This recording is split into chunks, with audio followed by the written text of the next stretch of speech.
faz muito tempo desde que eu não sento em um local, gravo meu rosto e falo sobre mim mesmo. Faz muito tempo, mas enfim. Eu sou o Diogo, eu tenho 17 anos, mas enfim, é isso. Eu quero falar a minha experiência que eu tive sobre descobrir o meu diagnóstico TDAH. E eu não quero que ninguém veja esse vídeo e se autodiagnostique, porque eu não sou profissional, eu fui diagnosticado por um profissional. Então eu acho que você deveria procurar um também, sabe? Enfim, eu fui diagnosticado com TDAH com 2 a 3 anos de idade, bem cedo inclusive. Uma coisa que eu não fiquei sabendo cedo é sobre isso. Eu me lembro do lugar que eu ia, eu lembro de blocos coloridos e vários brinquedos que me entretinham ali. Tentavam fazer eu ter coordenação motora, como aqueles de encaixar em formatos ou empilheirar os blocos. Eu lembro de salas brancas e limpas, algumas pequenas que só cabia uma cadeira, uma mesa e a pessoa que ia falar comigo, outras enormes que tinha tatames, brinquedos, bolas e várias coisas para me divertir. Eu lembro de crianças deficientes e neurodivergentes também, que eu tentava falar com elas. Algumas eram cadeirantes, outras paraplégicas, outras tinham autismo, tinha algumas surdas. E assim, enfim, eu falava com essas crianças normalmente. Eu me sentia melhor com elas do que com o resto, com o que o povo diz que são crianças normais. Eu lembro de correr e brincar por aí, fugir sempre das consultas. Eu lembro de poucas coisas assim. Eu lembro de poções e aulas extras que eu via, normalmente sobre física, matemática e química, que eram matérias que eu sempre gostei muito. Eu lembro de um lugar enorme que era cheio de livros, que era onde minha avó trabalhava, onde a avó ajudava pessoas como pessoas neurodivergentes a estudar, normalmente. Ensinavam a ler. E minha tia, que sempre foi professora de educação física, ela também trabalhou lá por muito tempo. E, como eu falei, eu fiquei sabendo do diagnóstico bem tarde. Eu não fiquei sabendo quando eu era criança. Pelo contrário, eu fiquei sabendo quando eu tinha 15 anos. Ó, meu gato, gente, que coisa fofa. Tá lindo, sabia? E quando criança, eu não sabia que TDAH poderia ser TDAH hiperativo também, que é o meu caso. Eu, quando criança, eu era muito hiperativo. Ainda sou hiperativo, mas agora eu sei controlar melhor. Eu era muito hiperativo. Eu era aquela criança que corria o tempo todo e não se cansava, não dormia direito, porque sempre estava hiperativo demais. Também eu era uma criança que não prestava atenção nas aulas, saía bem todas. Eu me saía bem em todas as aulas, todas as matérias, mas eu era uma pessoa hiperativa demais para ficar quieta numa cadeira. Eu tinha que sair, eu tinha que conversar, eu tinha que me mexer, eu tinha que me desconcentrar. Eu também era uma criança que não me expressava direito. E que era bem impossível e que não sabia como falar o que eu falava às vezes. E acho que, como deu pra perceber, eu também não faço muita expressão facial. Eu sei fazer muita expressão facial. Eu normalmente fico no neutro e às vezes dou um sorriso, mas normalmente parece que eu não tô feliz. E não é verdade. Só porque eu não sei fazer expressão facial nenhuma. Eu sempre fui uma pessoa muito hiperativa, eu já tive muitas crises, eu fui uma pessoa considerada fresca. Um bom tempo fui considerado fresco, porque eu ainda tenho uma hipersensibilidade a muitas coisas.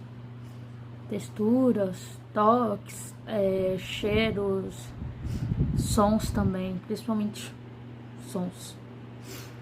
E o pessoal não entendia. Sempre foi muito sensível, assim.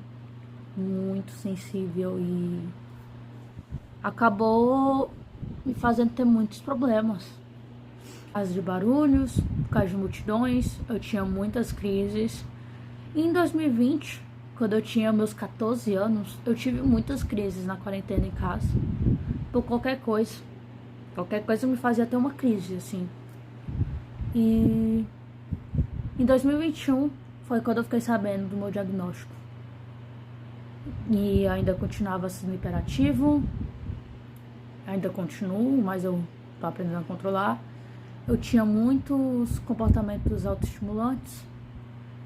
E eu ainda passo por algumas dificuldades por causa da sensibilidade que eu tenho, tanto auditiva, tanto de textura, tanto de qualquer outra coisa. E em 2021 foi uma época em que eu estava numa escola 100% nova. Eu passei anos estudando praticamente nas mesmas escolas. Era a primeira vez que eu ia para uma escola diferente. Uma escola que eu não tinha ninguém. Eu não conhecia ninguém. Não tinha nenhuma pessoa pra me ajudar ali. E eu sempre estudei na mesma escola que meus dois primos, o Cauã e a Elis. Então, quando eu me mudei pra essa escola, eles não podiam ir. Que é só uma escola pra quem é do ensino médio. E eu tava no primeiro. Minha prima tava no oitavo e o Cauã tava no sétimo. Eu não tive ninguém ali. Eu tava sozinho. E, sinceramente, foi difícil. Porque nesse tempo que eu fiquei sozinho, eu criei um grande trauma de socializar. E eu acabei adquirindo uma fobia social enorme. Então, lidar com essa experiência sozinho foi horrível. E eu fiquei doente por um tempo bem grande, assim, desde o meio de 2021 até dezembro, quando eu fiz minha cirurgia. E eu fiquei esse tempo doente e eu fiquei mal, porque eu não podia correr, eu não podia me mexer, eu não podia treinar, eu não podia fazer nada. Eu só tava ali deitado, esperava pelos remédios, não conseguia comer nada, tudo que eu comia eu vomitava. Simplesmente eu tava triste, eu tava muito triste. Em 2021, alguns dias, uma semana antes, ou duas, fazer a cirurgia, a minha avó tinha me perguntado um tempo atrás. Ela falou meu nome morto, mas eu vou falar meu nome social. Diogo, se você fosse autista, como você reagiria? A frase me pegou muito. Porque até então eu não tinha noção nenhuma de que eu tinha TDAH ou que eu tenho chance de ser autista. Eu não sabia. Eu tava conversando com a avó sobre isso. Eu falei pra minha avó, porque a senhora me falou isso, porque a senhora me perguntou isso, eu realmente tenho isso. E ela falou que eu tenho TDAH. Me explicou o que era. Falou que eu tenho suspeitas de ter um diagnóstico de autismo. Quando minha avó falou que eu posso ser autista e que eu tenho TDAH, a primeira coisa que eu pensei é que eu era estranho. Porque é assim que as pessoas veem pessoas com um transtorno, como pessoas incapazes ou pessoas estranhas. E isso não é verdade. Se você é autista, se você tem TDAH, se você tem qualquer tipo de transtorno, você não é estranho por isso. Assim, do mesmo jeito que eu não sou estranho. E ao contrário disso tudo, isso tudo abriu minha mente. Do porquê às vezes eu agia diferente, do porquê às vezes eu era diferente, dos meus comportamentos e tudo. Realmente abriu minha mente em várias questões. Eu pensei, eu sou hiperativo por causa disso. Comecei a me aceitar. Quando eu comecei a pensar, eu realmente tenho isso? Sabia que eu não era estranho, eu não era errado. Eu sou diferente. Essa era a diferença. Mas que eu continuo sendo idiota. Com essa informação dos meus laudos, eu consegui fazer as pessoas me entenderem melhor. Agora eu sei algo sobre mim que eu precisava saber há muito tempo atrás. Deveria saber dessa informação muito tempo atrás. Mas o que importa é que agora eu sei. E agora eu tô livre. Eu posso dizer com todas as palavras. Receber a notícia de que eu tenho TDAH, de que eu tenho um diagnóstico, de que eu tenho um laudo, me deixou livre.